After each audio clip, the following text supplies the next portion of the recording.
Video শুরুটা দেখে বুঝতেই পারছেন জায়গাটি কোথায়। হ্যাঁ, বর্তমানে জনপ্রিয় হয়ে ওঠা সেই রাজশাহী গোদাগাড়িতে অবস্থিত সাফিনা পার্ক। অবশেষে দেখতে চলে এলাম সাফিনা পার্ক। আসসালামু আলাইকুম, আমি মোহাম্মদ মতিউর রহমান। চলে এলাম আবারও নতুন আরেকটি ভিডিও নিয়ে। আমার সাথে আছে আরিয়ান খান সজীব এবং আরো বন্ধুরা। এটা ছিল আমাদের অ্যাকাউন্টিং এবং ফাইন্যান্স ডিপার্টমেন্টের ইন্ডাস্ট্রিয়াল ট্যুর। যেহেতু অল্প একটু রাস্তা, তাই বের হয়ে পড়লাম 9টার দিকে। সবাই অনেক মজা করছিল আর আমি দাঁড়িয়ে দাঁড়িয়ে দেখছিলাম। আমাদের সাথে করে নিয়ে গেছিলাম রান্না করার জন্য বাবুর্চি মামাকে। আমরা রাজশাহী কলেজ থেকে যেহেতু গিয়েছিলাম, তাই 1 ঘন্টার মধ্যেই পৌঁছে গেলাম সাফিনা পার্কে। সাফিনা পার্কের সবচেয়ে আকর্ষণীয় হলো গেটের গম্বুজগুলো। একটু দূর থেকে দেখলে মনে হবে যেন কোনো প্রাসাদ। সাফিনা পার্কের এন্ট্রি ফি মাত্র 50 টাকা, যেটা স্বাভাবিক। এটা আমাদের ইন্ডাস্ট্রিয়াল ট্যুর ছিল, তাই টিকিট আমাদের বড় ভাইরা আগেই কেটে রেখেছিল। আমিও ঢুকে গেলাম সাফিনাতে। জায়গাটা খুব একটা বড় নয়। গেট থেকে নেমেই যেতে দেখা হয়ে গেল সেই বিলুপ্ত হওয়া ডাইনোসরের সাথে।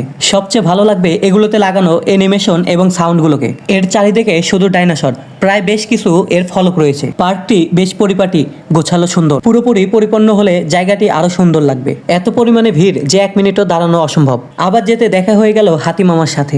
এটা কি ছিল আমি বুঝতে পারিনি। না ছিল ঘোড়া, না ছিল জেব্রা। চারিদিকটা খুবই সুন্দর, সকল ব্যবস্থায় রয়েছে এর মধ্যে। একজনকে যতটুকু আকৃষ্ট করা যায় ঠিক ততটুকুই চেষ্টা করেছে তারা। এখানকার সবকিছু মোটামুটি ঠিক থাকলেও একটা জিনিস খুবই বিরক্তিকর।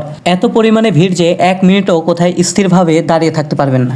এই পার্কে রয়েছে ভূতের ঘর। পুরো পার্ক ঘুরে দেখার জন্য রয়েছে 10 রুপে গাড়ি। গোসলের জন্য রয়েছে ওয়াটার পার্ক স্লিপার, যেখানে বড় একটি অ্যামাউন্ট আপনাকে যোগ করতে হবে। ঘুরবার জন্য স্পিড বোট, সময় কাটানোর জন্য ইঞ্জিনবিহীন বোট। ছোট বড় সকল বয়সীদের জন্য রয়েছে কিছু বিনোদনের ব্যবস্থা। আমরাও একটাতে উঠে পড়লাম, কিন্তু কোনো মজা পেলাম না। হুট করে চোখ পড়লো কথা বলা গাছ মামার সাথে, তাই এগিয়ে গেলাম। মামা একা একাই বক বক করছিল। ফুল প্রেমিকদের জন্য একটি রাস্তা বানিয়ে রেখেছে, যেখানে অনেক রকম ফুলের গেট, ফুলের প্রজাপতি, লাভ বানানো ছিল। পুরো পার্ক জুড়ে দেখলাম শুধু বিনোদনের ব্যবস্থা। চরকি, দোলনা, নৌকা, এগুলোই ভরপুর। ওইদিকে বাবুর্চি মামা রান্নায় ব্যস্ত। মামার রান্নাটা দারুণ ছিল। পেট ভরে খেয়ে আবারও বেরিয়ে পড়লাম পার্কের আরেক পাশে। এই পাশটা আরো সুন্দর। এই পাশে এসে দেখা হলো নতুন আরেকটি জিনিসের সাথে। এটার নাম আমার জানা নেই, তবে ট্রেনের মতো চলতেছিল। এই জায়গাটা আমার কাছে সবচেয়ে সুন্দর লেগেছে। গ্রামের মতো ন্যাচারাল একটি জায়গা, প্রাকৃতিক সৌন্দর্যে ভরপুর। পার্কের শেষ দিকে রয়েছে বড় একটি দিঘি।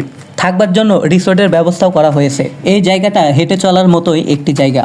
এর সাথে রয়েছে একটি উঁচু পাহাড়, যেখানে খুব উঠতে ইচ্ছে করছিল। আর একটু সামনে গিয়েছিল সবচেয়ে সুন্দর জায়গা, কিন্তু এত পরিমাণে সেখানে ভিড় ছিল যে টিকিট কাউন্টারে যেতে আর সাহসী পেলাম না। যে কথাটা না বললে নয়, 1.5 থেকে 2 ঘন্টা ঘুরলেই খুব ভালোভাবে পার্কটি ঘুরে দেখা যাবে। আমরা প্রায় সারাদিন আমাদের স্পটে শুয়ে বসেই কাটিয়েছি। জায়গাটা খুব বেশি বড় নয়। এরা অনেক ভালো করার চেষ্টা করেছে, তবে লালপুর গ্রিন ভ্যালির মতো করতে পারেনি। যাই হোক, অবশেষে পার্ক থেকে বের হয়ে পড়লাম। আবার দেখা হবে নতুন কোনো ভিডিও নিয়ে। সেই অবধি সবাই ভালো থাকবেন। আল্লাহ হাফেজ।